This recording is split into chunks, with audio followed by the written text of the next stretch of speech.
ಬೆಳವಣಿಗೆಯನ್ನ ದ್ವೇಷ ರಾಜಕಾರಣ ಎಂದು ಬಣ್ಣಿಸಲಾಗುತ್ತಿದೆ. ಅವರವರಿಗೆ ತೋಚಿದಂತೆ.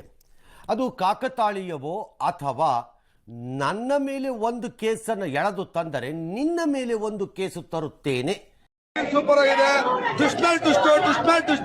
ಎರಡನೇ ಭಾಗ ವೇಟ್ ಮಾಡಬೇಕು ನಾವು ಎಂಬ ಸೇರಿಗೆ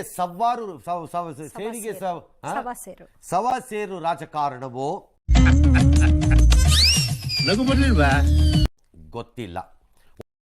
ಏನಾದ್ರು ತೀರ್ಪು ಕೊಟ್ರೆ ನ್ಯಾಯಾಧೀಶ ವಿರುದ್ಧನೇ ಇವ್ರು ದಂಗೆ ಎಳಿಸ್ತಾರ, ಅವ್ರ ಪ್ರತಿಕೃತಿ ದಾನ ಮಾಡ್ತಾರ, ಅವ್ರನ್ನ ಅವ್ಯಾಚ್ಯ ಶಬ್ದಗಳಿಂದ ನಿಂದಿಸ್ತಾರ. ಒಟ್ಟಲ್ಲಿ ಒಂದಂತೂ ನಿಜ, ಎಲ್ಲ ರಾಜಕಾರಣಿಗಳ ಬುಟ್ಟಿಯ ಒಳಗೂ ಎರಡೆರಡು ಕೇಸುಗಳು ಇವೆ.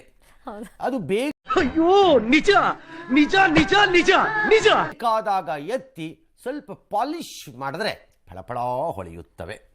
ನೀನು ಮೀಕೊಂಡಿರಪ್ಪ ನೀನು ಅದೇ ರೀತಿಯ ನಡವಳಿಕೆಯನ್ನ ರಾಜ್ಯಪಾಲರು ಕೂಡ ಒಂದು ಸಂವಿಧಾನಿಕ ಹುದ್ದೆ ಕ್ವಾಶಿ ಜುಡಿಷಿಯರಿ ತನಗಿದ್ದಂಥ ಸಂವಿಧಾನದತ್ತ ಅಧಿಕಾರವನ್ನು ಬಳಕೆ ಮಾಡಿಕೊಂಡು ಅವರು ಪ್ರಾಸಿಕ್ಯೂಷನಿಗೆ ಅನುಮತಿ ಕೊಟ್ಟರು.